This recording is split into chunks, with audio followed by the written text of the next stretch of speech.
Ser podcast. Estás escuchando El Abierto de Hoy por Hoy. Cada día analizamos las noticias más relevantes de la actualidad, las claves políticas, económicas y sociales, con las voces de los protagonistas y los distintos puntos de vista de nuestros tertulianos.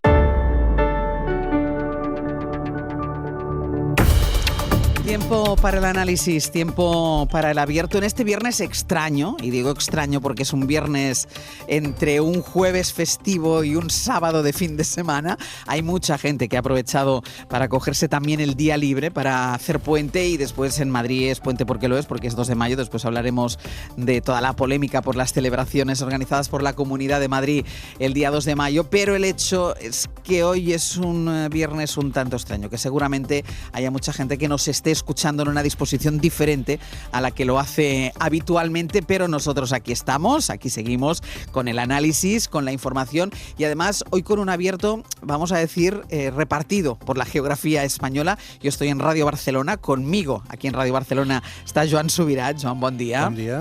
En Radio Zaragoza está Cristina Monge, si no me equivoco, ¿no?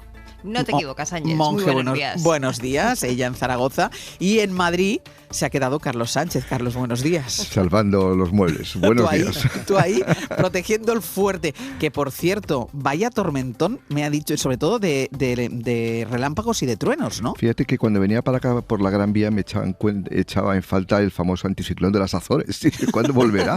Es decir, era una cosa absurda. ¿Cómo podía llover tanto un 2 de mayo en Madrid? En fin. Sí, 2 de mayo y mucho diluviando. viento, además. Sí, y además eso, la tormenta eléctrica y los truenos, me decían los compañeros esta madrugada, y dices que retumbaba hasta el edificio de la cadena SER. O sea que bueno, hay aviso amarillo en bastantes provincias españolas. Va a ser un puente extraño. Bueno, pues si tienen puente, disfrútenlo, llueva, haga sol, hagan lo que haga, disfrútenlo, y si no, pues bueno, pues aquí estamos en la radio para acompañarles, y los que estamos hoy en el abierto, a cubierto, por si pasa cualquier cosa. Aunque el lunes también se demostró que a cubierto también pueden pasar cosas, que se va la luz y pasan cosas también. Ahora iremos con todo ello, pero quiero arrancar con unas declaraciones que escuchamos ayer ya por la tarde del líder de la ultraderecha, del líder de Vox, porque después decimos si lo que se dice desde la política trasciende a lo que dice después la gente, si esa polarización que vemos a veces en el Congreso, en las sesiones de control, tiene reflejo en la calle. Claro, cuando hay un líder político, de un partido político, tercera fuerza política en España, con representación parlamentaria, que no solo insulta al presidente del gobierno, sino que pide a la gente que le insulte todavía más, hombre, pues yo creo que una reflexión sí que merece. Escuchen a Santiago Abascal. A ver a Pedro Sánchez, cada 2x3, sacando unos datos macroeconómicos, que se los saca debajo de la manga o se los saca del forro de donde sea. Oh, la economía española va como una moto. Y como no se queda contento, a la siguiente dice, la economía española va como un cohete y está al frente de la economía internacional. Hay que ser cretino y hay que ser capullo para decir eso a los españoles. Es intolerable. Es insultar a la gente. Luego no puede salir a la calle porque lo insultan en todas partes. Normal, poco lo insultan. Poco lo insultan. Luego no puede salir a la calle porque lo insultan, poco lo insultan. Esto después de haberle llamado capullo. Y yo insisto, Joan, es el líder de la tercera fuerza política en España, que tiene representación parlamentaria. Es verdad que dice lo que dice en una especie, entiendo que es un mitin o un acto de partido en cualquier caso, que no está en sede parlamentaria, que no es un acto institucional, pero esto después tiene consecuencias. Bueno, es la forma de, digamos, de polarizar, ¿no? Que hemos puesto esta palabra absolutamente en los constantes comentarios, es esta, ¿no? Es decir, es llevar el nivel de enfrentamiento al máximo y hacerlo desde Trump también, digamos, la idea de que cuanto más populistas sean los comentarios, en el sentido de populares, de planos, de cuñadismo, hagas los comentarios, digamos, más repercusión acabarás teniendo, ¿no? Por lo tanto, el hecho de llamar a alguien capullo es, digamos, lo que consigue es que todo el mundo lo pueda reproducir después, posteriormente, etcétera. Yo no sé hasta qué punto esto tiene que ver también con la persecución que está haciendo por la dificultad que tiene el Vox de justificar los ingresos que tiene en el Tribunal de Cuentas. Este era el origen de las declaraciones. Es decir, en el fondo, aquí está, detrás de esto está las propias dificultades que tiene Vox por no cumplir los parámetros legales que todo partido tiene que acatar, ¿no? Yo creo que este es un poco el problema, ¿no? Ahora, realmente, lo que yo también subrayaría es que cuando él habla de que el presidente lo califica de capullo por reproducir o por hablar de que España va como un cohete desde el punto de vista económico, y esto evidentemente lo que viene a decir es que contrasta con la realidad que sufren las personas en el día a día, quiere decir también que al mismo tiempo no está aceptando los datos macroeconómicos que dan a España precisamente una posición de privilegio, tanto por parte del Fondo Monetario Internacional como por las revistas más acreditadas, etcétera, etcétera. Es decir, insiste en la idea de que la realidad es la que uno percibe, en este caso el dirigente de Vox, independientemente de los datos y de cualquier otro contexto, ¿no? Carlos.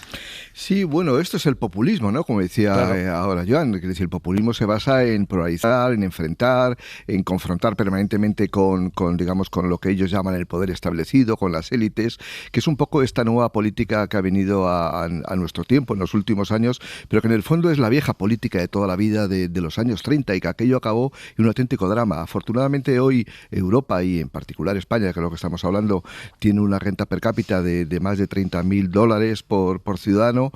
Afortunadamente hay unas instituciones que funcionan, la gente tiene educación, tiene formación, pero claro, uno se puede imaginar lo que podría haber sido un personaje como Abascal en los años 30, que decir, y entonces uno se da cuenta de por qué apareció la Segunda Guerra Mundial y por qué fue aquello periodo terrorífico desde el punto de vista humano y democrático. Y lo que pasa es que juegan con esa ventaja, que es decir, para ellos la verdad no existe, es decir, la verdad es lo que ellos digan que es verdad, es decir, tienen son meros imitadores de Donald Trump, que ni siquiera son originales en el caso de Abascal, simplemente cumple un poco el guión que le marcan desde Washington todos los populismos.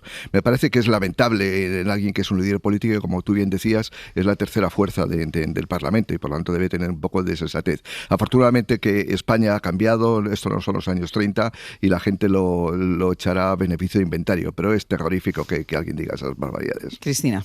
Sí, la verdad es que es evidente que no estamos en la Alemania de los años 30, pero cuando uno repasa y lee ese libro, para mí fantástico, de Jaisberg, Síndrome de 1933, puede reconocer algunos de los personajes, de las personalidades, de los eventos o de las estrategias políticas que estamos viviendo hoy, ¿no? Y eso, sin que eso implique que tenga que haber un paralelismo entre esto y aquello, que de hecho en ese libro el propio autor ya se encarga de dejarlo al margen, pero lo cierto es que sí que se pueden reconocer ciertos elementos que asustan bastante, ¿no? Yo creo que el mitin del otro día de Abascal está en un contexto que es necesario que entendamos bien, ¿no? Llega tras esa multa del Tribunal de Cuentas en el que multa con más de 1 millón de euros a Vox por no haber conseguido acreditar ingresos por valor de 400.000 euros en ventas en merchandising, pero al tanto, con dinero que se va ingresando en los cajeros automáticos, mediante cantidades inferiores a 300 euros, que justamente es la cantidad que no necesita acreditar a quien ingresa ese dinero. Por lo tanto, bueno, ahí el Tribunal de Cuentas pues ha visto indicios más que suficientes para poner esa multa, por supuesto después recurrirá, pero eso le sirve a Abascal para hacer gala de dos cosas que son clave en la estrategia populista que estábamos comentando. Primero, el victimismo.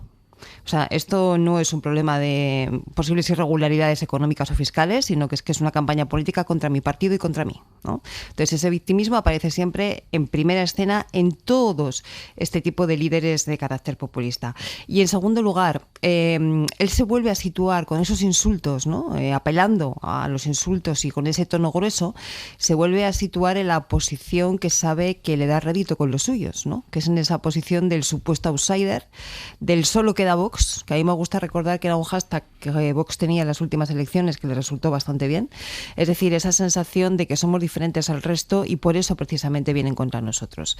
Claro, eso a los suyos obviamente les agrada y sabe que eso es así. También es cierto que yo creo que en un país como este, encuesta tras encuesta, estudio tras estudio y me atrevería a decir elección tras elección, sabemos que eso agrada a un sector que aunque está creciendo sigue siendo minoritario y que al resto le echa para atrás. Por lo tanto, yo creo que tenemos que perimetrar muy bien cuáles son los efectos y el terreno de juego en el que se libran estos partidos, porque así como sirve para para reforzar a los suyos, también probablemente estamos viendo ya cada vez más gente bastante harta de ese tipo de comportamientos. De todas formas, es un sector minoritario, pero que de momento, a la espera de próximas convocatorias electorales, sí tiene incidencia. Y está al alza, ojo. Por eso mismo. Y está, muchos gobiernos autonómicos. Exacto, o sea, no forma parte de los gobiernos, pero sí son fundamentales para la aprobación de presupuestos, para otras iniciativas de gobiernos del Partido Popular, con lo cual sí tiene incidencia en lo que pasa para mucha gente aquí en España. Claro, lo que pasa que yo creo, Ángeles, que es interesante, o sea, que a mí no me gustaría dejar la sensación de que efectivamente, o sea, decimos esto le gusta a los suyos, sí, pero los suyos no es toda España, ¿eh? No, o sea, los suyos, evidentemente. Exacto, eso es. Otra cosa es que efectivamente está creciendo en representación y en influencia, exacto, pero perimetremos bien, ¿no? Al final, como una cosa nos va a llevar a la otra, porque estábamos hablando de los populismos, de un guión que marca desde Estados Unidos. Ayer hubo manifestaciones por el 1 de mayo con preocupación por este giro que también se está dando por este auge y sobre todo impulsados por la victoria por este segundo mandato de Donald Trump, de este auge de los populismos. Vamos a hacer una pausa. A la vuelta vamos a ir a las manifestaciones de este 1 de mayo y después ya iremos a Estados Unidos.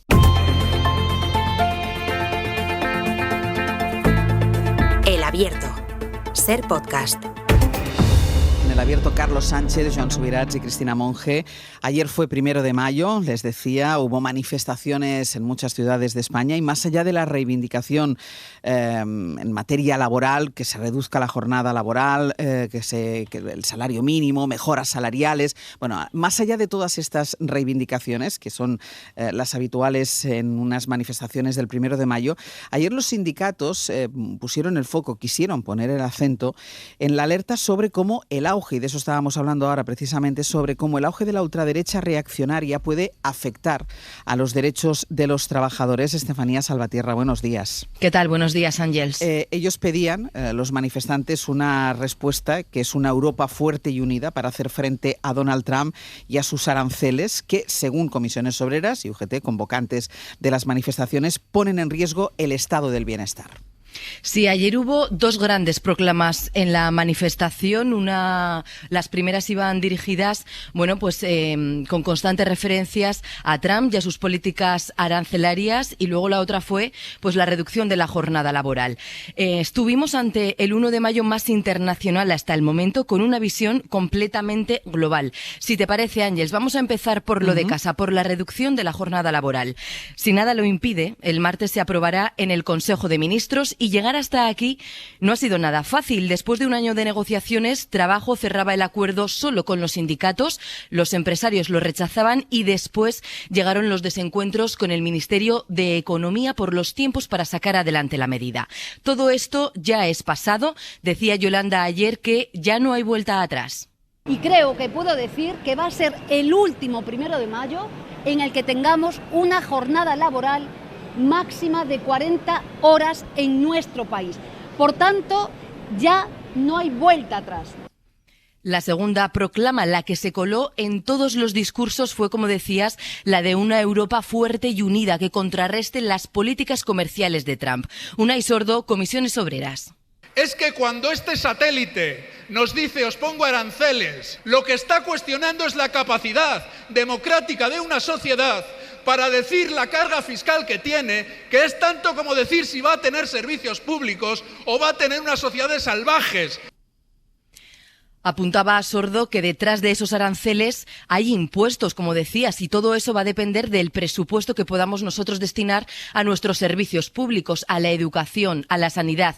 Lo cierto es que si el lema de ayer era proteger lo conquistado, ganar futuro, los mensajes hacían hincapié en que la internalización fascista, apuntaban, es un peligro para mantener los derechos ya conquistados. Llegó a decir Sordo que estamos ante el mayor riesgo reaccionario desde la Segunda Guerra Mundial, y como la actualidad, también la más inmediata, se cuela por todo, era inevitable que hubiese referencias al apagón del lunes. Se repitió por activa y por pasiva que la electricidad es un servicio público que no puede estar supeditado a la especulación y que, por tanto, tiene que estar controlada por lo público. Pepe Álvarez, UGT. Este momento es el momento de exigir que se hable menos y se haga más.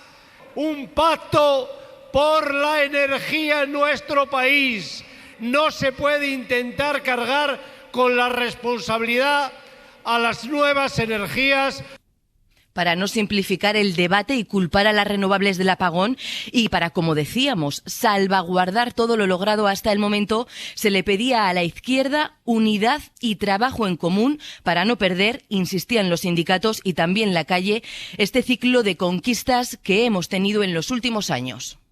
Estefanía, gracias. A vosotros. Proteger lo conquistado, esta era la reivindicación, el grito de los sindicatos, de los participantes en la manifestación, porque la llegada de Trump ha trastocado muchas cosas y entre ellas, y tú lo destacabas, Carlos, en las claves esta mañana, entre ellas los derechos sociales que están en peligro por la llegada de Trump a la Casa Blanca. Sí, porque tendemos a pensar que los aranceles es un asunto entre estados, entre los gobiernos que se pelean, pues cuántos hay que imponer en un comercio entre países, pero detrás de los aranceles hay todo un cambio de modelo económico. Uno de los avances del siglo XX al principio del siglo XX fue la imposición de impuestos sobre la renta que gravaban en función de la capacidad económica de los contribuyentes, es decir, que fueran progresivos. Es decir, sustituir impuestos por aranceles significa cargarte, digamos, esa progresividad de los impuestos, que es decir, que va mucho más allá que simplemente una guerra comercial, porque los aranceles además influyen en el salario, influyen en el empleo y, por supuesto, influyen en el estado de bienestar. No es un tema menor. Y por eso es muy importante que tengamos en cuenta que aquí lo que hay es una guerra ideológica por acabar con un determinado modelo de protección social, un modelo de estado de bienestar que ha funcionado extraordinariamente bien desde el año 45 hasta aquí. Es decir, los índices de desarrollo humano que ha habido en Europa y en Estados Unidos y en Japón y en otros muchos países, incluso en Corea, desde los años 50, cuando se crearon las primeras organizaciones multilaterales, donde estábamos todos los estados discutiendo con reglas lo que había que hacer. Eso es un avance extraordinario y que haya alguien ahora en la Casa Blanca y quiera acabar con ello. Es decir, los aranceles no es una cuestión meramente comercial. Detrás de los aranceles está el empleo, está el salario y está el estado de bienestar. Cristina. Sí, los aranceles no dejan de ser la punta del iceberg, ¿no? De todo esto que estamos hablando, de una cosmovisión, ¿no? De una ideología que pretende erosionar todo lo que tiene que ver pues con esos conceptos de bienestar y de Estado social que en definitiva yo creo que se han convertido en el gran pilar de Europa y de la Unión Europea. Ahora que ya se empieza a acercar el Día de Europa, el próximo día 9, por cierto, con movilizaciones ya convocadas en bastantes ciudades de este país entre los días 9 y 11, yo creo que es bueno hacer este tipo de reflexiones y ser conscientes de hasta dónde llegan. Los mejores momentos del sindicalismo en Europa yo creo que han sido aquellos que han conseguido vincular las realidades y las reivindicaciones laborales concretas con la situación social, política y económica desde un punto de vista más amplio y más ideológico. Y creo que ayer acertaron los sindicatos cuando adoptaron estos lemas, ¿no? Blindar derechos, frenar el avance ultra, porque efectivamente ese avance ultra es el que puede llegar a laminar muchos de los derechos que hoy forman parte del día a día y de la esencia de la Unión Europea. Sin olvidar tampoco los servicios públicos, a los que también les dedicaron una parte importante de la reflexión y que forman parte también, probablemente es la gran pieza, ¿no? De ese puzzle de lo que hemos venido a llamar el estado del bienestar en Europa. Sí, yo creo que ayer se demostró algo que está en buena parte en las bases fundacionales de los sindicatos, ¿no? Que es esa lógica que no pasa solo por lo estrictamente laboral, ¿no? Yo me acuerdo que en los años 60, los años 60-70, cuando nació Comisiones Obreras, se hablaba de un movimiento sociopolítico, ¿no? Y cuando uno lee la historia de nuevo tipo, se decía. Exacto, sí, de nuevo tipo. Sí. Y luego, pero cuando uno lee la historia por ejemplo, del Partido Laborista, el Partido Laborista en Gran Bretaña nació de las trade unions, o sea, los sindicatos decidieron crear un partido político porque su forma, digamos, de poder ser influyentes en la política era esta, ¿no? Entonces, esta recuperación de la lógica sindical que vaya más allá en un momento como este de la lógica estrictamente laboral es importantísimo, ¿no? Porque de alguna manera recupera esa lógica fundacional. Digamos, detrás de las palabras de ayer de Unai Sordo y de ahora no me acuerdo del nombre. De Pepe Álvarez. De Pepe Álvarez. Me decía que no te acuerdes, que llevamos toda la vida con Exacto, él. con él, es verdad. Con su pañuelo además colgado. La bufanda, el fular. Sí. Detrás de las palabras de Unai Sordo de Pepe Álvarez resonaba, digamos, el debate a lo que ahora hacíais referencia a vosotros, de los años 40, ¿no? Es decir, en un momento en que vuelve a ponerse en cuestión, lo decía Carlos, ¿no? Y y también lo decía Cristina. En el momento en que se está poniendo en cuestión las bases del pacto social que nació con Beveridge hace 80 años, ¿no? y que del cual surgió el estado de bienestar, ¿no? Yo a mis alumnos en política siempre les ponía casi como asignatura que vieran la película de Ken Loach, El espíritu del 45, porque es una película extraordinaria, ¿no? Que ahora cualquiera lo puede ver porque está sin hacer ninguna ilegalidad, está en internet y la puedes ver.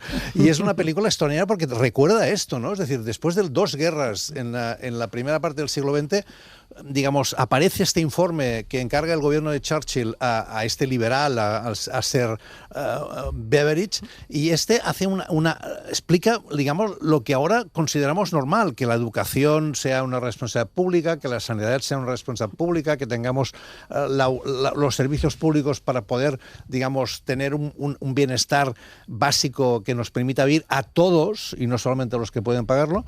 Y ahora, digamos, en este momento en que esto vuelve a estar en juego, los sindicatos, digamos, ponen de relieve su condición sociopolítica y dicen, es que tenemos que poner, lo decía Álvarez ayer, pie en la pared para proteger lo que hemos conseguido a lo largo de tantos años, porque la gente y los jóvenes sobre todo, no lo den por supuesto. Sino que esto tiene, ¿no? un fundamento de mucha gente que se ha dejado la vida defendiéndolo, ¿no? Y yo creo que esto es importantísimo entenderlo, porque si no, simplemente decimos, alguien le ha cogido una locura. No, es que esta locura del señor Trump ya la hemos vivido y ya hemos hecho muchas cosas para luchar contra ella, ¿no? Recordemos estas bases fundacionales, ¿no? Que son básicas.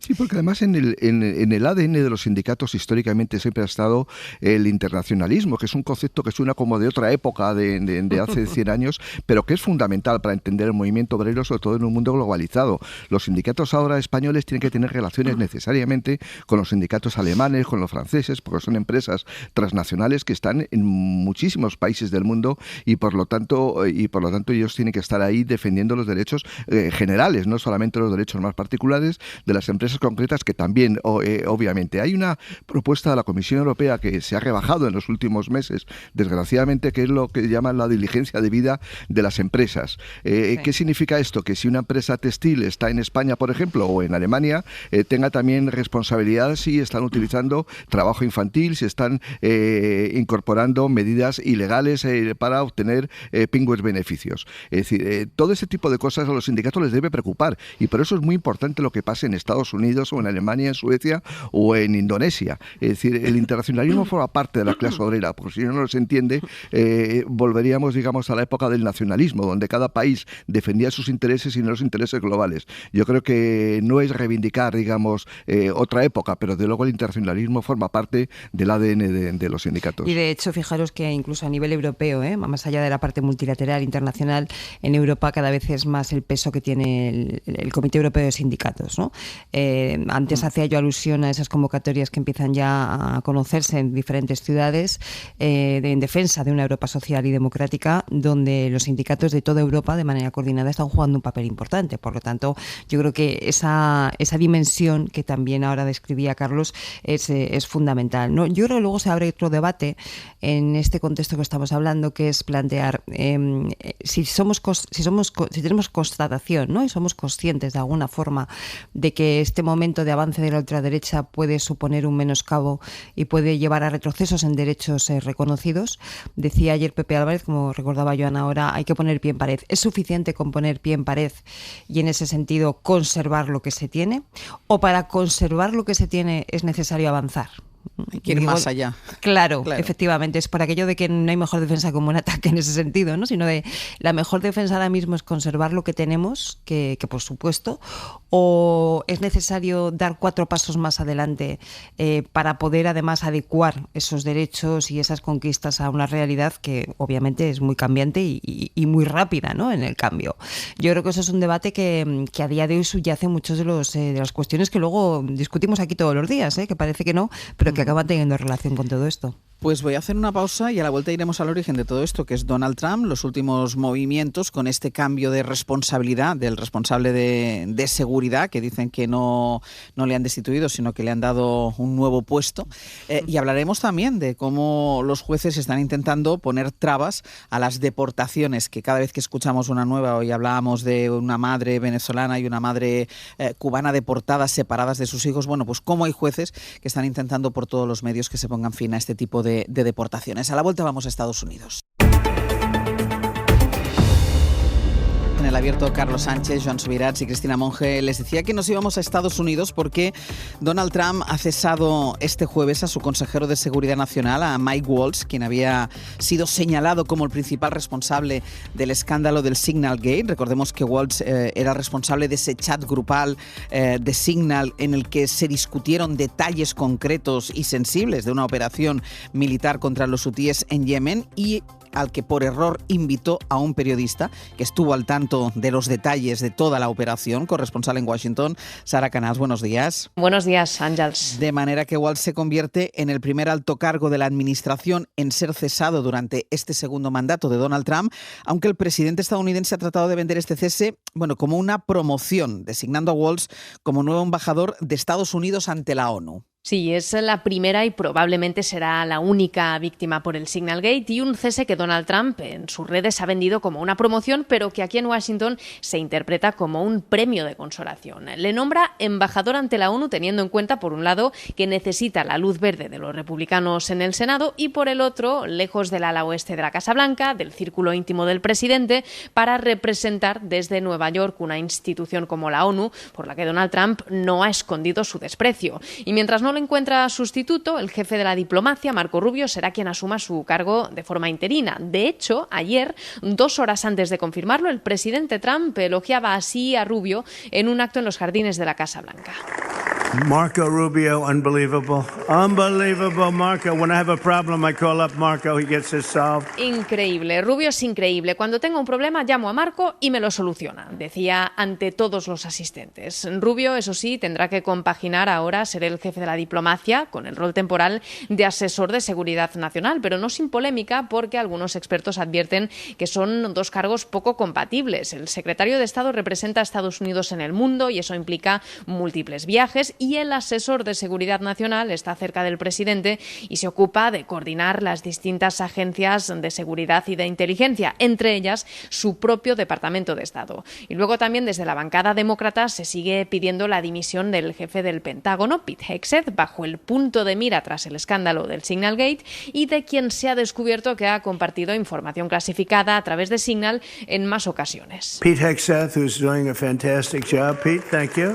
Aunque así le elogiaba ayer Donald Trump en ese evento, así que salvo nuevo escándalo, podríamos decir que su puesto no corre peligro. O promoción, que Trump lo vende como una promoción, llega el mismo día en el que un juez federal, un magistrado de Texas, que además fue nombrado por el propio Trump durante su primer mandato, le ha dado un varapalo al declarar ilegal el uso de una ley del siglo XVIII, Sara, para deportar a cientos de ciudadanos venezolanos sin garantías judiciales. Un revés significativo porque aunque varios tribunales de distrito y también el Supremo habían bloqueado temporalmente estas expulsiones, ahora por primera vez un juez federal las considera ilegales. Y es que son deportaciones que el presidente Donald Trump ha ordenado invocando una ley centenaria utilizada en tiempos de guerra con la que se puede saltar el Congreso. Y se justifica alegando que Tren de Aragua, esta banda criminal venezolana, es una organización terrorista que está invadiendo Estados Unidos. Pues bien, según este juez, con esta maniobra Donald Trump está abusando de su poder. Mientras tanto, ayer, frente a la Casa Blanca, los inmigrantes de este país exigen respeto y dignidad. Decenas de organizaciones por los derechos de migrantes, cientos de ciudadanos y varios congresistas se movilizaron contra las políticas del presidente, como Josie Flor Sapunar, portavoz de la ONG Casa. La comunidad inmigrante está lista para unirse, para organizarse y para presentar esas demandas en las cortes. Y denunciaba el miedo que ha propagado su ofensiva entre comunidades de migrantes. Sara, gracias. a vosotros. 100 días se cumplieron el miércoles de la llegada de Donald Trump a la Casa Blanca, y en todo este tiempo, Cristina, no se pueden haber hecho más cosas y más cosas mal. Ahora ha llegado el primer cese, bueno, él dice que es una promoción, pero promocionado a un organismo en el que el propio Trump no cree, el primer cese, pero es verdad que ha llegado también el abandono de algunos de esos magnates multimillonarios que lo acompañaron, como el caso de Elon Musk, que ha visto cómo su bolsillo se veía perjudicado por esa proximidad a Donald Trump, pero es que los números, las cuentas de Estados Unidos ya van para atrás. De hecho, él mismo, y hemos empezado hoy el tramo de las 8 con esas declaraciones que ha hecho, bueno, a lo mejor los niños en Estados Unidos se tienen que acostumbrar a que en lugar de tener 30 muñecas solo pueden tener 2 y que les va a costar $2 más. Es decir, la economía no le acompaña y los datos de popularidad, nadie había perdido tanta popularidad, ningún presidente, en tan solo 100 días. Efectivamente, ha batido después de su propio reto, ¿no? De su propio récord, la primera vez que fue presidente, donde también dio unas cifras pasados los primeros 100 días horribles de popularidad. Lo mires por donde lo mires, como decías, Ángels, el balance yo creo que es bastante frustrante para él y bastante negativo en general. Desastroso para el país y para el mundo. Y además, efectivamente, desastroso para el país, para el mundo, para la economía global, por supuesto, para todo lo que tiene que ver con los derechos humanos, los valores, el multilateralismo. En fin, yo no encuentro un solo resquicio de algo positivo que se pueda ver. Los números no le funcionan. Ha tenido que recular en más de una ocasión cuando ha visto, por ejemplo, que la deuda del bono a 10 años se le desplomaba. Desde el punto de vista político, esa popularidad, como bien decías, decrece de una forma consistente, pero no solamente eso, sino que entre sectores en los que obtuvo muy buen resultado, por ejemplo, los migrantes latinos, estamos viendo ya, y acabamos de escuchar un ejemplo, que se están arrepintiendo de alguna forma de lo que eso supone. Estamos viendo escenas de absoluta crueldad en la separación, por ejemplo, de familias con sus niños en familias migrantes. Es decir, yo creo que no hay por dónde coger un balance que a todas luces se arroja catastrófico, ¿no? Da la sensación de que aunque lo niegue y aunque los suyos lo nieguen, tienen cierta sensación de esa idea de ridículo, sobre todo en este último caso, ¿no? En el del Signal Gate, con la destitución de Walls. Lo que pasa que luego rebozan la realidad con los famosos hechos alternativos, y lo que a los ojos de cualquiera es un despido, por decirlo así claramente, pues sin embargo se acaba convirtiendo en una promoción que curiosamente consiste en que llevan a Walsh a un puesto ante Naciones Unidas, organización que, como todo el mundo sabemos, es absolutamente denostada por Donald Trump, ¿no? Y a la que le está retirando apoyos, criticando continuamente, etcétera, etcétera. Y además se está produciendo otro elemento, y es que entre los que le van retirando su apoyo se encuentran también no solamente los grandes magnates, algunos de esos grandes magnates, sino que también el círculo de asesores y de personas de confianza se va reduciendo cada vez más con el único criterio de la fidelidad. Por lo tanto, yo creo que todos los indicios son desastrosos, y esto nos podría llevar a pensar que en las próximas elecciones de midterm, dentro de aproximadamente 2 años, los resultados podrían ser mucho más negativos de lo que él podría imaginar. Ahora bien, por el camino se van rompiendo cosas. Se va rompiendo la convivencia, se van rompiendo los valores, se van rompiendo el más mínimo respeto por los derechos humanos, que ahora mismo se empaquetan en una cosa que se llama woke y se les insulta.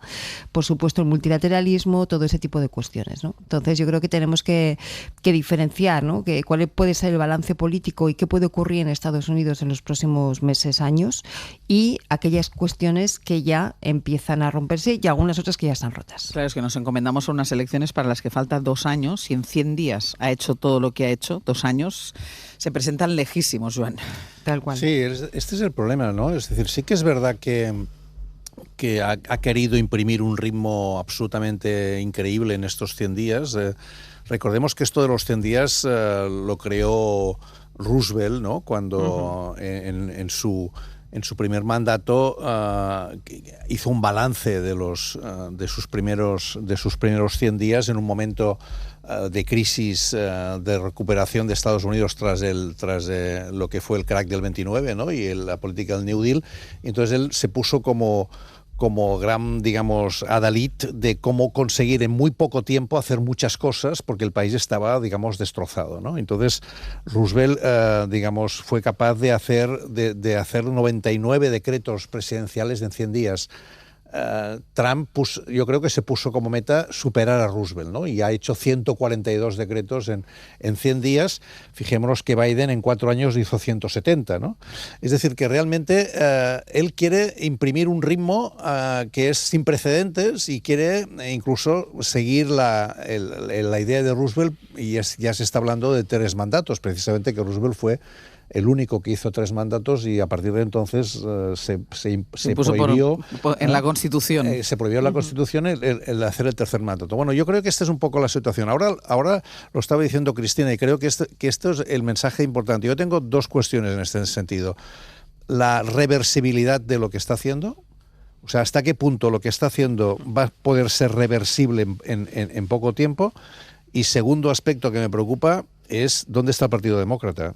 Es decir, que aparte de Bernie Sanders y de Ocasio-Cortez, que es la parte más radical del Partido Demócrata, que sí que se ha movilizado, ayer por primera vez he leído que Kamala Harris apareció en Estados Unidos y hizo un primer discurso y se está hablando de que puede presentarse a gobernadora de California en las próximas elecciones. Bien, pero aparte de estos detalles, ¿dónde está el Partido Demócrata, digamos, ¿no? Parece que no tiene un liderazgo claro, no tiene un norte muy claro tampoco. Entonces a mí lo que me preocupa es que podamos ir constatando día a día, digamos, la locura de la presidencia de Trump, pero que no seamos capaces de prevenir, ¿no?, la reversibilidad de estos procesos, ¿no? Hay 250.000 funcionarios que han sido eliminados del sistema. Entonces, detrás de esto quiere decir que hay servicios públicos que no se recuperarán, temas que no se recuperarán.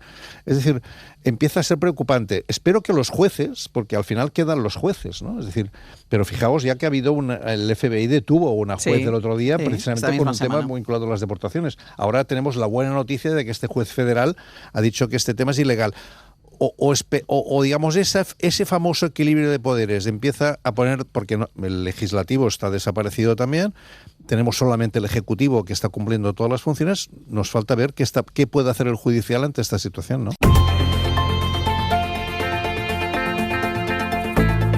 El Abierto. Ser podcast. En el Abierto, Carlos Sánchez, Joan Subirats y Cristina Monge. Decíamos desde que hemos empezado el Abierto que de todo lo que estábamos hablando tenía el origen en la llegada de Donald Trump a la Casa Blanca, y hemos llegado ya a Donald Trump y a sus últimos movimientos en estos 100 días. Carlos. Sí, creo que se puede engañar a la opinión pública durante mucho tiempo a través de un formidable aparato de propaganda, a través de las redes sociales, a través de los propios mensajes que se dan a través de la Casa Blanca, de la prensa, de la televisión. Se puede engañar a la opinión pública y, de hecho, él es un experto en manipulación de la opinión pública. Pero engañar a la economía es mucho más difícil. Y lo cierto es que en el último trimestre de 2024, la economía norteamericana crecía por encima del 2%. Y el dato que dio anteayer el Census Bureau, el organismo que se encarga, digamos, de identificar cuánto crece una economía, es el 0,3% negativo. Es decir, ha pasado de una situación muy positiva a una situación muy mala. Los puertos americanos de la costa este están cerrados porque no hay prácticamente tráfico con China. La producción industrial está cayendo en picado. Las expectativas de los consumidores han empeorado, como decía esta mañana Jordi. Por lo tanto, las malas datos que dan en las encuestas a Trump no son fruto de nada extraordinario, son simplemente que es que su acción de gobierno está siendo muy negativa. Es decir, está consiguiendo mucho credibilidad en términos del tema de inmigración, pero claro, a costa de mano de obra que necesita Estados Unidos. Creo que dentro de no demasiado tiempo, creo que Estados Unidos y Trump en particular tendrá que rectificar su estrategia arancelaria.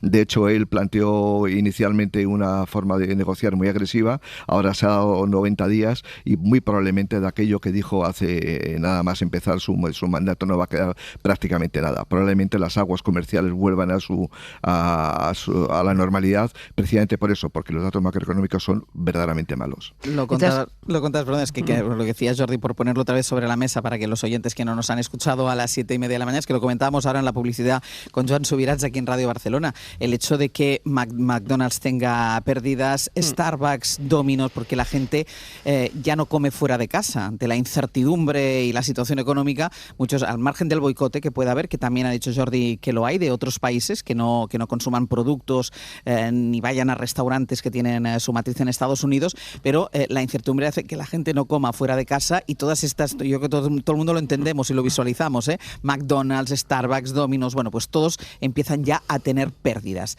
Cristina. Sí, yo creo que por dar un contrapunto a todo este panorama, este listado de desastres que estamos haciendo entre todos, estaba aquí recuperando los datos de una encuesta que dio Fox el otro día, que a mí realmente me hizo pensar mucho, ¿no?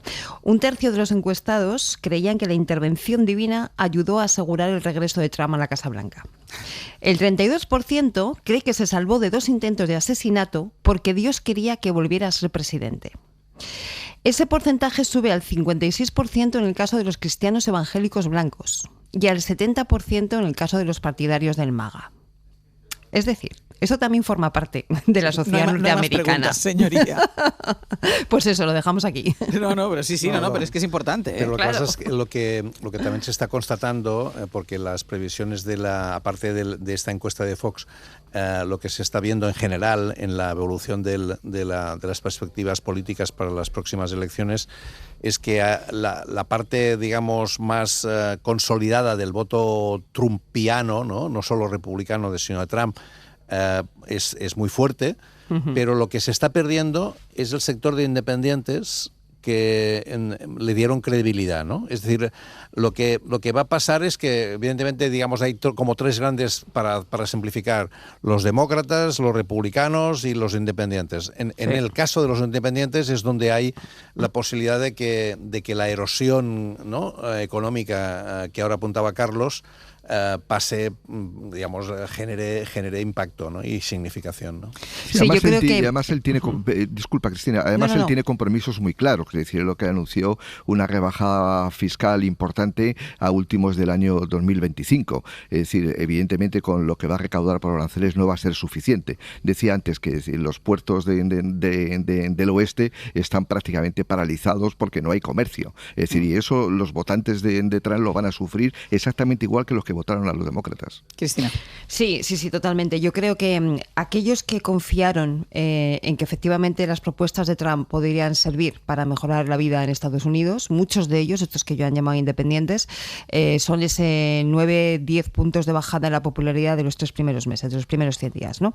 Ahora bien, sigue teniendo efectivamente un suelo muy importante que de alguna forma pilota sobre una cuestión de fe. Que a mí es lo que me hacía pensar esta encuesta de Fox. Es que aquí hay una parte del electorado de Trump que es un electorado absolutamente cautivo por una cuestión de fe. Que no es racional. Que haga lo que haga, cree en él como un enviado de Dios. Efectivamente. Pero la fe se liquida en cuanto vayan a la economía real. Muchos dirán, pues es que... Cuando les tocan el bolsillo. La fe acaba cuando le tocan a uno el bolsillo. Avanzo y voy con el tema del gran apagón, porque es viernes. El apagón fue el lunes.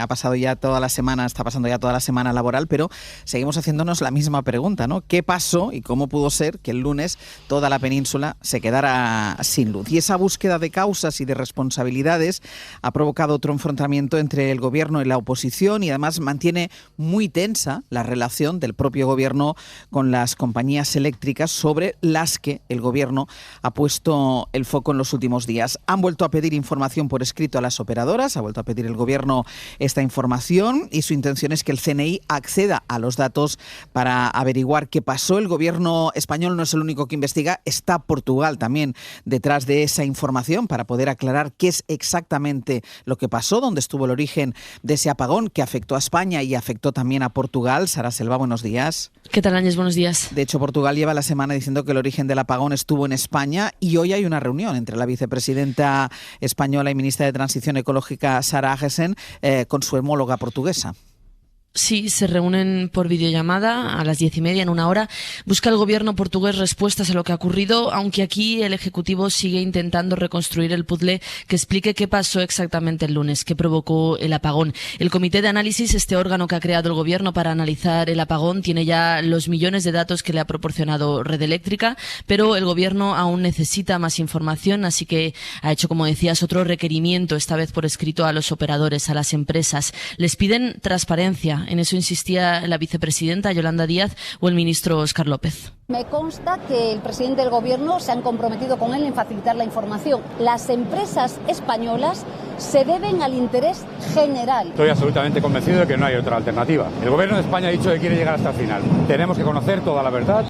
Dicen en el Ejecutivo que ellos son los primeros interesados en saber qué ocurrió, pero que quieren ofrecer información seria y certera y no improvisaciones. El PP, como lleva haciendo desde el primer día, está intentando aprovechar el apagón para poner el foco en el papel del Gobierno.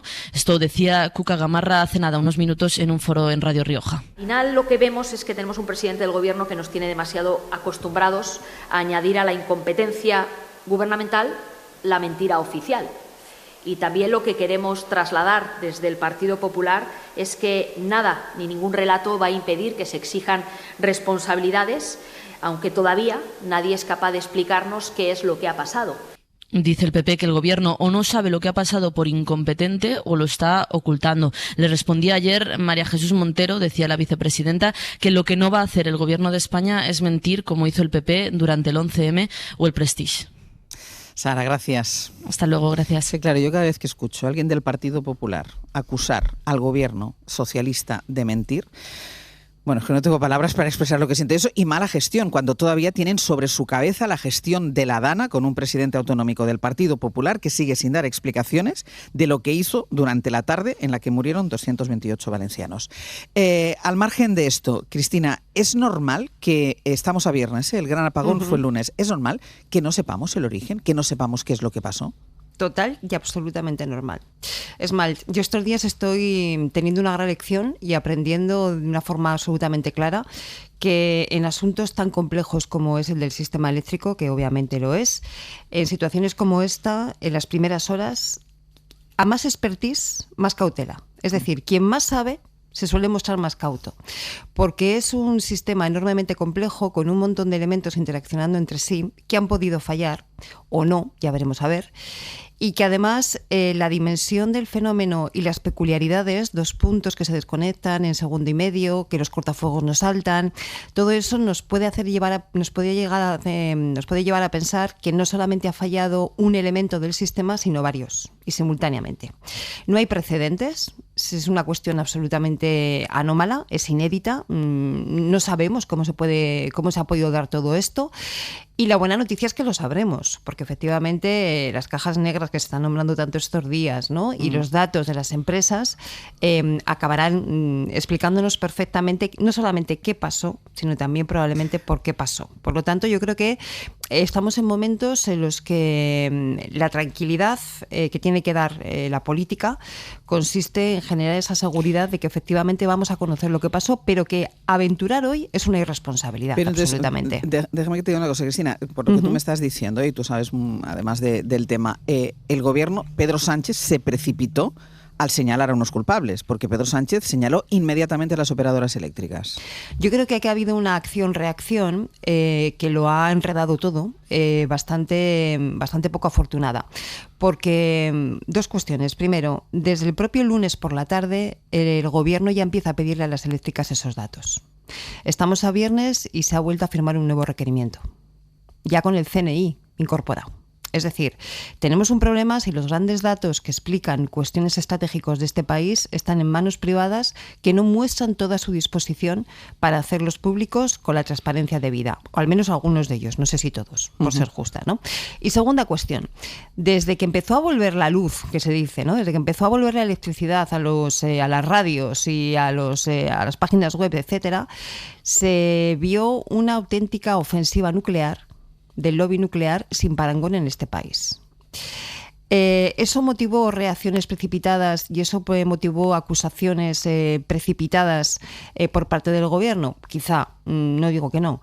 Ahora bien, es que en el momento en que empezó a llegar la electricidad a nuestras casas, empezamos a comprobar cómo se estaba ya elevando el nivel de crispación y el nivel de trabajo de un lobby muy potente, que es el lobby nuclear, que ha encontrado en este apagón probablemente el mejor caldo de cultivo. Porque además, no olvidemos una cosa, las cuestiones energéticas en general, el sistema eléctrico en particular, tienen una complejidad que no ha venido acompañada de una apuesta de explicación por parte de quien tiene que dar esa explicación en general, de cómo funciona el sistema eléctrico, de cómo funciona la energía, todo este tipo de cuestiones, que hace que la ciudadanía esté especialmente indefensa ante situaciones de desinformación y de bulo. Por lo tanto, estamos ante el caldo de cultivo perfecto para esos bulos, para las campañas de desinformación, y que además están aprovechando pues quienes tienen intereses particulares o intereses de cara a defender una tecnología, que en este caso es la nuclear, frente a unas renovables que, por cierto, es que haya pasado lo que haya pasado en el sistema, ni va de nucleares ni va de renovables. Esto va de cómo el sistema ha reaccionado mal ante una serie de condiciones, suponiendo que haya sido un fallo, que aquí estamos dando todos ya muchas cosas por hecho que quizá tampoco deberíamos darlas. Entonces yo ahí llamaría, por un lado, a la cautela. Insisto, yo la gente que estoy escuchando y leyendo estos días, que para mí son los que merecen más credibilidad como grandes expertos en el sistema eléctrico, son los que estoy viendo más cautos y más prudentes. La buena noticia es que vamos a saber lo que pasó. No sé cuánto tardaremos, honestamente no lo puedo decir, y además es que lo he consultado con bastantes expertos y nadie te puede dar una fecha exacta, pero vamos a saber lo que pasó, eso es absolutamente claro, y ojalá esto nos lleve también a una reflexión acerca de la necesidad de dotar de carácter público y transparente algunas de las infraestructuras críticas para el país, como por ejemplo la red eléctrica. Joan.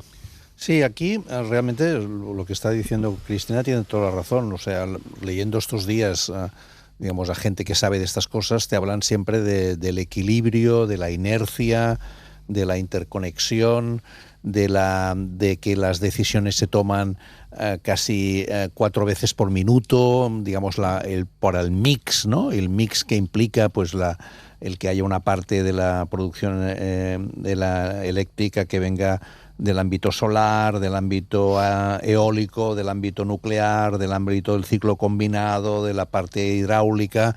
O sea, esa combinación de energías que vienen de sitios distintos se hace constantemente, ¿no?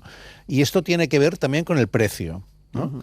Por lo tanto, ahí estamos en un punto importante, ¿no? La variable económica significó un elemento que generó problemas en el sentido de que no se puso en marcha un sistema más estable, ¿no? para generar esa inercia que es la que se necesita. Esto es un tema muy técnico y tendrá que verse, como decía ahora Cristina, con toda la información que venga, hasta qué punto esa decisión que se tomó, que produjo, digamos, los efectos no deseados que estábamos comentando, tuvo que ver con una lógica de carácter económico, y allí es donde veríamos hasta qué punto el interés general, el interés público choca con el interés, digamos, de las empresas que están implicadas en ello. Es evidente que no tiene nada que ver con lo nuclear, porque lo nuclear precisamente no es precisamente un ámbito que dé seguridad para recuperar inercia. Esto todo el mundo está de acuerdo en que el sector hidráulico, el de ciclo combinado, son los que más generan esa posibilidad de estabilidad. Bueno, estos son elementos de carácter técnico. Luego hay otro problema que creo que es importante, que es que si hubiera una interconexión mucho más fuerte con el sistema europeo de energía a través de Francia, esto permitiría compensar esos momentos, pero con Francia, por reticencias de Francia, porque la energía que tiene en Francia es más cara y se basa en la energía nuclear, por reticencias de Francia esa interconexión es muy baja. Eso, digamos, genera ciertas dificultades. Bien, este es un poco el mapa en el que estamos. Yo diría que el debate va más allá del debate exactamente sobre qué pasó, porque detrás de lo que pasó hay un tema de carácter estratégico, que es nuestra cada día mayor dependencia como población de la energía eléctrica, y por lo tanto no estamos hablando de un tema sobre el cual solo se puede operar a través de una lógica de negocio. Y este es un elemento central, es decir, al final este es un elemento estratégico de carácter público que defiende, que es necesario para defender, digamos, el bienestar y el funcionamiento de un sistema como el nuestro, de un país como el nuestro. Por lo tanto, digamos, el tema seguramente va a ir mucho más allá de saber qué pasó en esos 5 segundos, ¿no? Carlos. Bueno, no habían pasado 24 horas y ya se estaban pidiendo información y explicaciones con detalle de lo que había sucedido, cosa que es, desde el punto de vista intelectual, absurdo. Es decir, no es razonable pedir algo tan complejo. Hay que tener en cuenta que en España hay miles y miles de torretas de alta tensión, hay casi 700 subestaciones. Es verdaderamente complejo. Tienes que casar oferta y demanda con tecnologías muy diferentes. Es decir, hay circunstancias de mercado, como el que estaba prácticamente la mitad de las nucleares estaban en ese momento paradas, bueno, por diferentes causas. Es algo realmente complejo. Yo creo que el gobierno ha cometido un error en el planteamiento cuando habla de estamos investigando.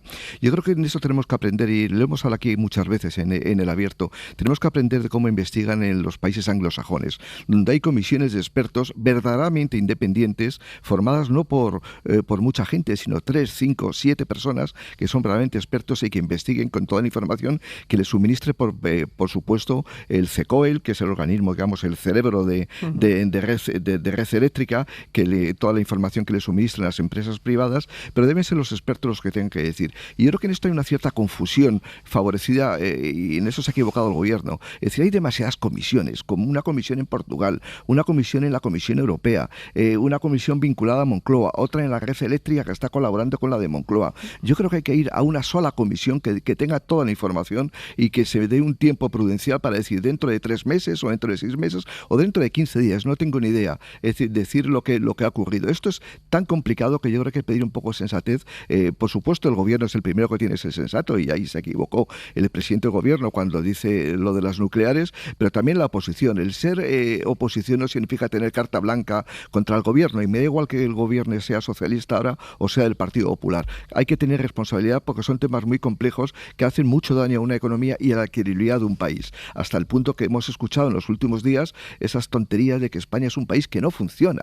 Bueno, España funciona, los semáforos funciona, hoy vas a coger el tren y llega a su hora, los ambulatorios están abiertos. Es decir, creo que hay demasiadas hipérboles en la política, y hay que aprender de los países anglosajones, donde las labores de investigación son expertos verdaderamente independientes de los gobiernos y de los operadores, en este caso eléctrico, para saber lo que ha sucedido y con el tiempo que sea necesario, porque es mejor una buena investigación que una mala investigación que no se crea la opinión pública y al final eso genere sospechas sobre los intereses privados o públicos. Ha cabeceado Joan Subirats, cuando has dicho lo de los trenes salen a su hora.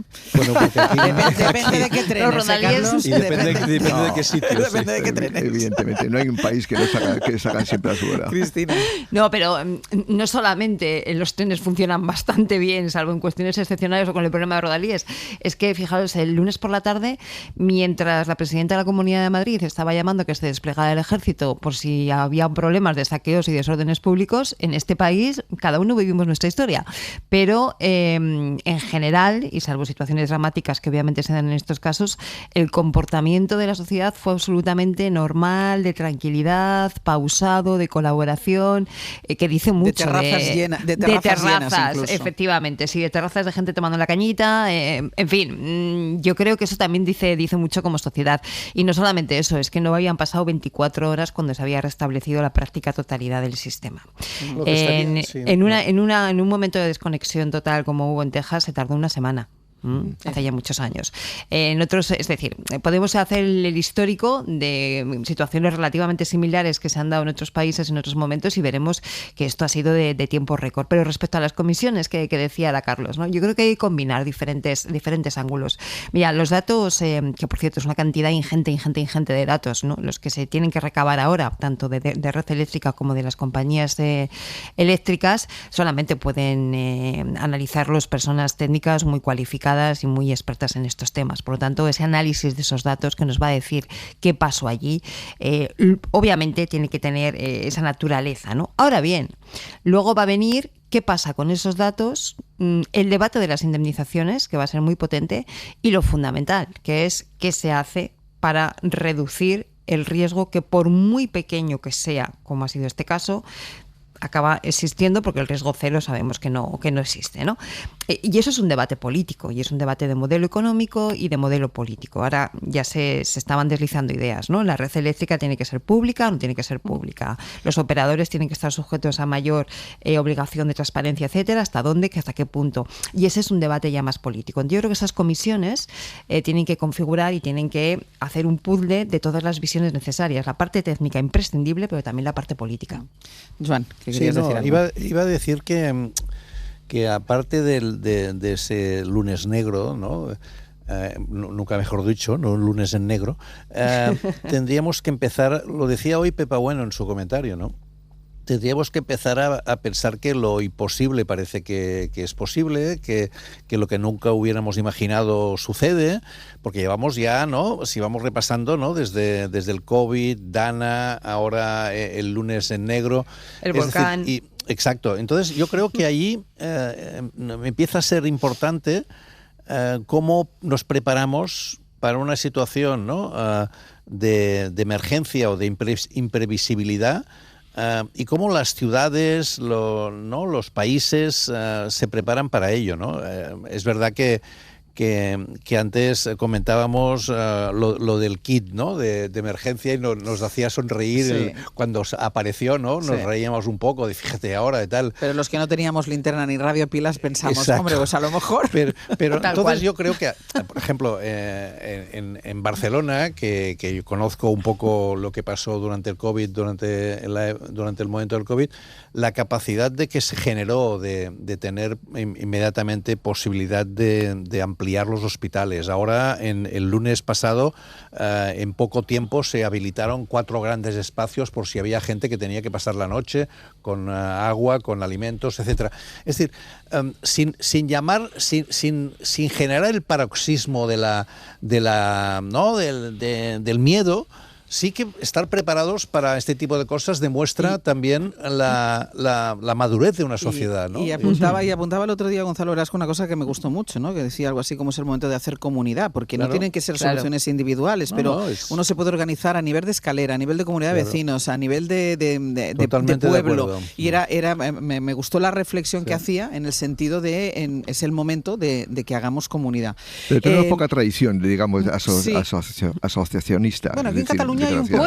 Bueno, de asociacionismo está mejorando, pero todavía nos falta de mucho. asociacionismo tenemos muy poca tradición, y además nosotros tenemos aquí en España un modelo de botella de champán de movimientos sociales, ¿no? Es decir, cuando surge un tema salimos a la calle, ¡buah!, ¿no? A tope, acordaros de los 15M y demás, pero luego eso baja de una forma muy, muy rápida, y efectivamente el nivel de ese capital social, ¿no? Esa densidad social del asociacionismo no es muy bueno. Sin embargo, cuando ocurren estas cosas, pasó también en la pandemia, de forma inmediata se dieron movimientos las espontáneos. Ayudas entre vecinos, efectivamente. Lo que pasa es que después cuando pasa nos olvidamos.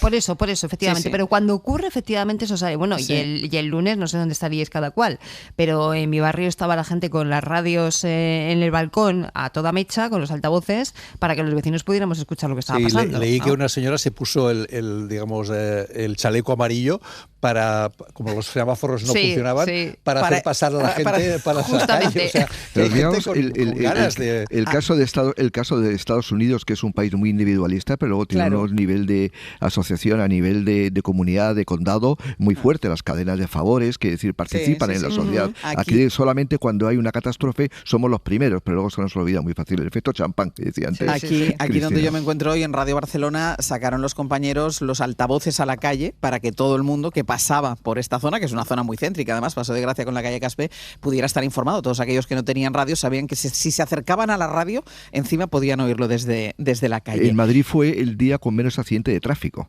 en mucho tiempo. Lo que demuestra que la gente sin semáforos conduce mejor. Eso es. Ahí lo dejo. Y que todo el mundo se ralentizó. Los coches iban súper despacitos, los peatones iban súper despacio, más cautos que nunca. O sea, era una especie como de automatismo social. Y ya por encontrar la última cosa positiva, no había internet, no había redes sociales, con lo cual estuvimos 24 horas sin ningún tipo de ruido. Y eso también contribuyó muchísimo a la tranquilidad de todo el mundo. Claro.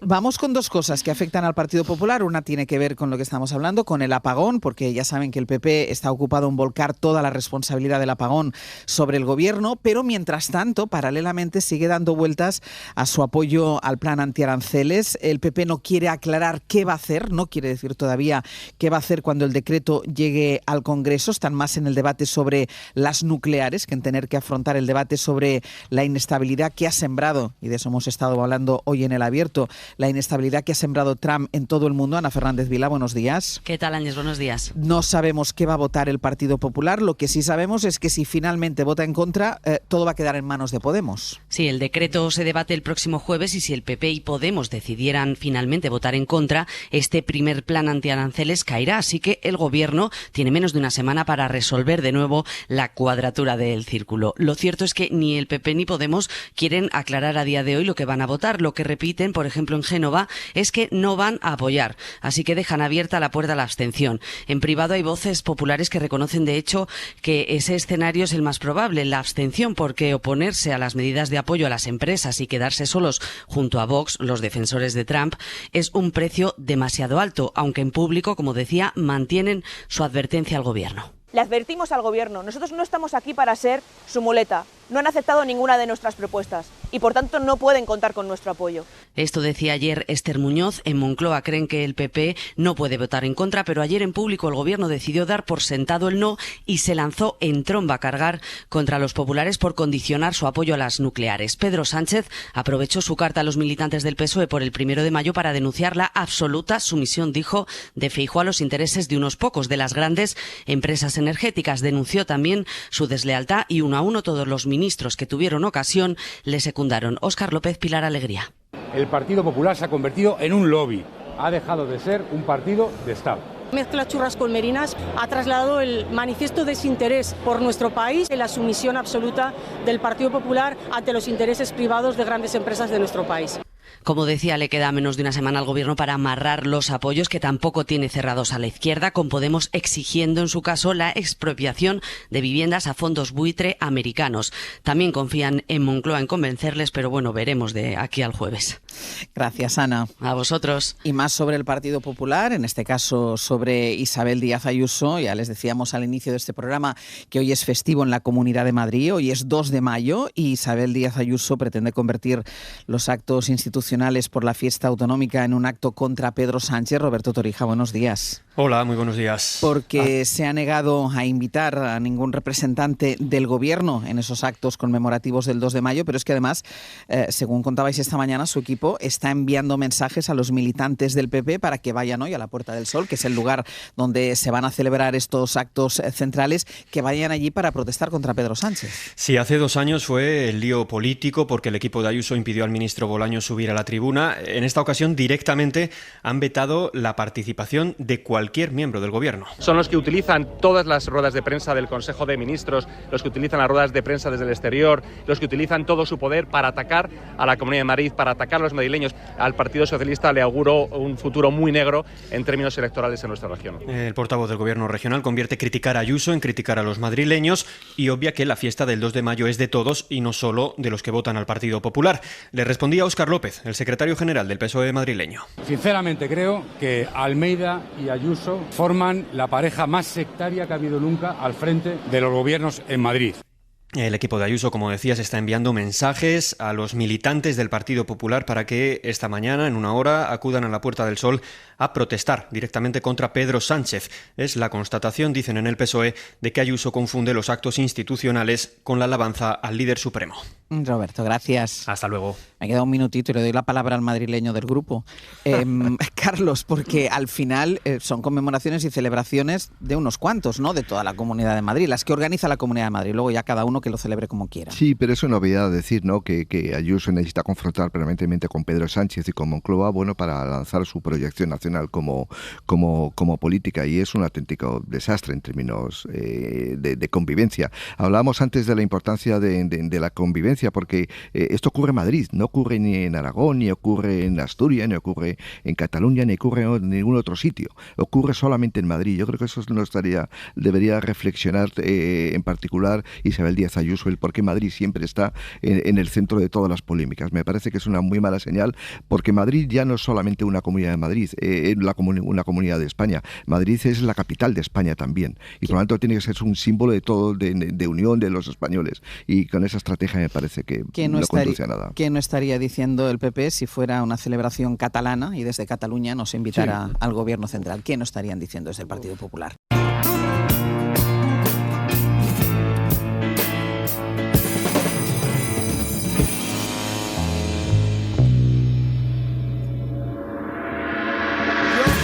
Subir al cielo para ver y bajar hasta el infierno para comprender Pues vamos a ir terminando ya este abierto en este día de puente. No han hecho fiesta, no han hecho puente. Sergio Castro, Nausle, buenos días. Muy buenas. Claro, nosotros como no se cierra, aquí se está todo el rato. O se tiene siempre compromiso o no se tiene. Claro, hay que tener compromiso. Pepe Rubio, bueno. Pepe, exacto. José Luis Sastre también. Claro. O sea, o se tiene compromiso o no se tiene. A ver, contadnos. Bueno, a partir de ya vamos a dar paso a los libros. Lo primero de todo es un teléfono, que es lo primero que vamos a necesitar. En el 900-100-800 les pedimos que llamen para donar un libro a la biblioteca. Puede ser uno que hayan leído recientemente, que hayan leído hace mucho tiempo y eso les invitó a seguir leyendo. Puede ser un clásico del siglo XVII o puede ser un libro comprado hace 3 días. Lo importante es que emocione, que contagie y que sea digno de estar en la biblioteca de Martínez Asensio, 900-100-800. Como el libro que vamos a tener hoy, que es Los ilusionistas, que es de Marcos Giral Torrente, que es uno de los autores preferidos de Martínez Asensio y se va a notar. Es una novela pues casi que yo, como estoy en Radio Barcelona, me aparto y ya ellos que vayan tú, hablando. Exacto, vale, tú déjate llevar. Un libro de una novela de amplio perfil biográfico en el maravillosa. Que nos cuenta la misteriosa vida de sus tíos y de su propia madre para reflexionar sobre el afecto, la memoria, la infancia y las ataduras de la herencia que al final siempre dificultan aceptar los designios de la realidad. Eso ahora con Marcos Giral Torrente, pero también 900-100-800, un libro para donar en la biblioteca. Habrá que contar los brutales hoy, ¿no? Sí, bueno, brutal. Y no descarto un rebrutal incluso. Un rebrutal, que sería algo novedoso. Y después, en las historias musicales, hace unos días se cumplieron 50 años del estreno de El Patio, el emblemático disco debut de Triana. Y para celebrarlo, Severino Donate visitó en los Caños de Meca a Eduardo Rodríguez, Rodway, el único miembro vivo del grupo. Pasó un día entero con él, contó muchos secretos del disco, del grupo, y lo escucharemos a partir de las 11. Y después con Fernando Neira aprovecharemos para recorrer ese año 1975 para conocer qué más sonaba en este país justo hace eso, medio siglo.